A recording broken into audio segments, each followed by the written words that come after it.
The navigation chief Sev Orath was still laughing when I unrolled the chart. It was a fair laugh, I'll grant him that.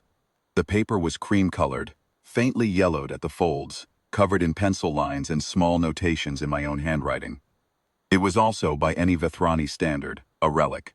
Sev Orath's people had been doing stellar navigation by quantum resonance array for roughly 400 years. The idea that a human had pulled a rolled paper chart from a document tube and was now anchoring its corners with a stylus and a spare calibration.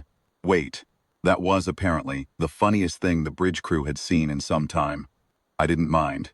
I'd been aboard the ascending Meridian for 3 weeks as the mission's embedded cultural observer, which meant I sat in the back corner of the bridge and mostly watched.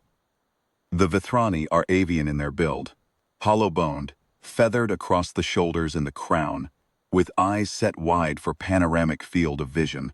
Their feathers do something expressive when they're amused. The whole bridge crew was currently doing it, a kind of involuntary ruffling out along the crest.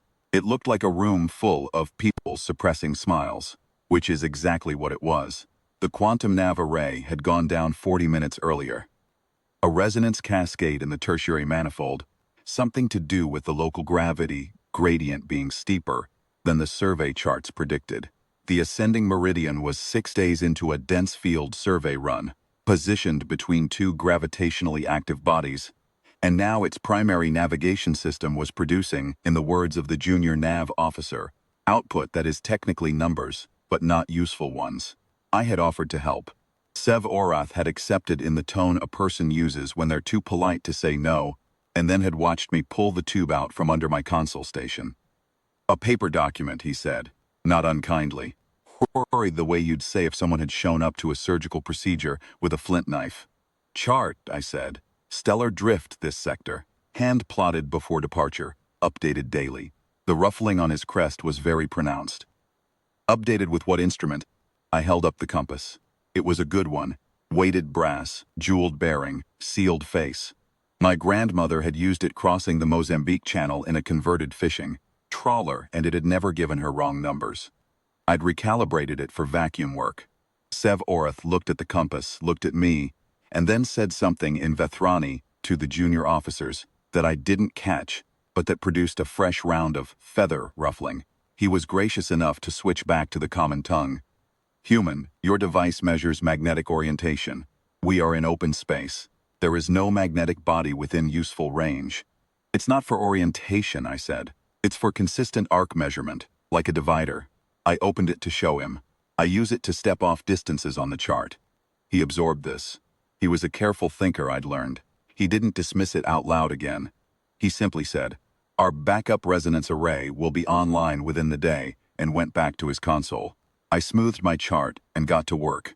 The backup array came online 19 hours later and produced output that the chief engineer described as functionally suggestive. The Vethrani have a gift for understatement when it suits them. What she meant was that it could tell us which general hemisphere of the survey zone we were probably in, to a confidence interval of roughly 40%. Sev Orath's crest feathers had stopped ruffling by that point. They were lying flat, which I'd learned was a different expression entirely. He didn't ask for my chart. I didn't offer it. Instead, I kept updating it. Every 4 hours, I took our best available sensor fixes on 3 reference stars. Vethrani instruments could still do point source photometry even. When the nav array was down, and I triangulated position the old way. Plot the angle to star 1. Plot the angle to star 2. Position is somewhere on the intersection. Add star 3 to narrow it. Account for drift. Mark the new position. Update the course. On day 2, the junior nav officer, a young Vethrani named Sereth, who had slightly less dignity to protect than Sev Orath, came and stood near my console for, not looking at the chart, just standing nearby. "Your reference stars," he said eventually. "You're using Merak's triad. 3 bright K-types in the trailing quadrant, yes. Good angular separation from our survey track. Vethrani navigators use Merak's triad for student exercises," he said. "Entry-level coursework." I said. "Quantum array renders it unnecessary in practice." "Also," I said. He stood there another minute and then went back to his station. Later that afternoon, when my plotted position and his photometry-only position estimate agreed to within about 3 light minutes, which is not bad across the kind of distance we were working. I heard him say something quietly to the officer beside him. The other officer's feathers did a small ruffling movement, but it was a shorter ruffle than before.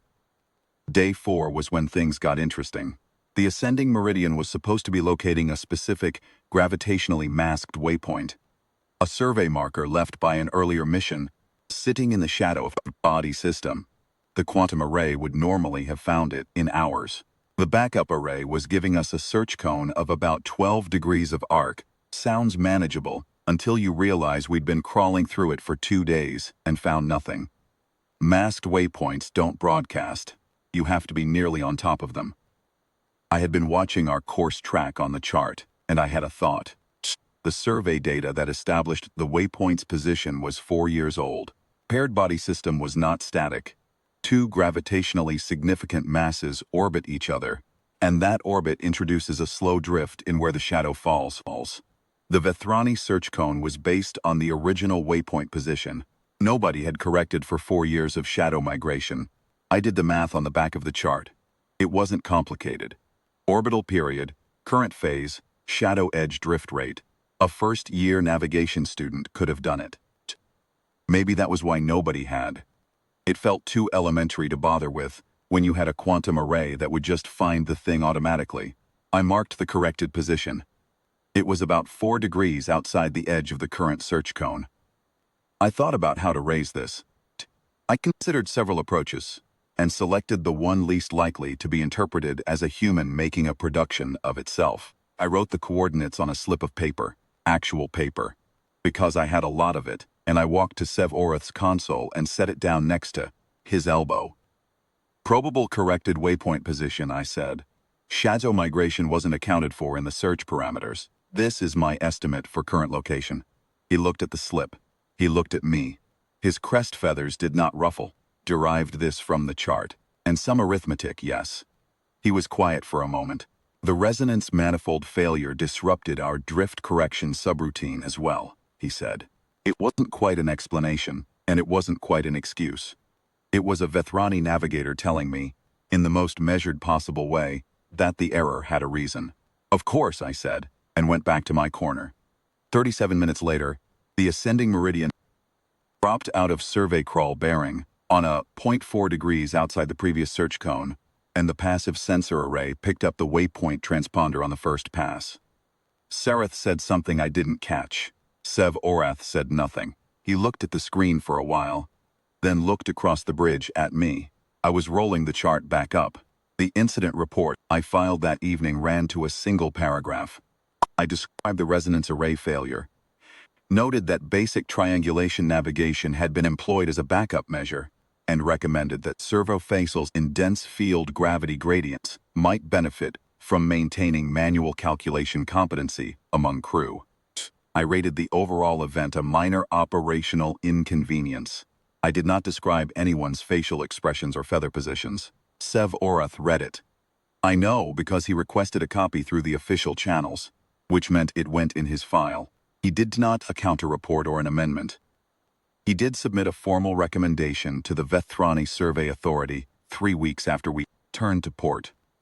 I was told about it later, secondhand. The recommendation was for all survey vessels to carry printed stellar drift charts as tertiary navigation backup, updated manually at regular intervals. He described the charts as low technology but operationally reliable. I thought that was a gracious way to put it.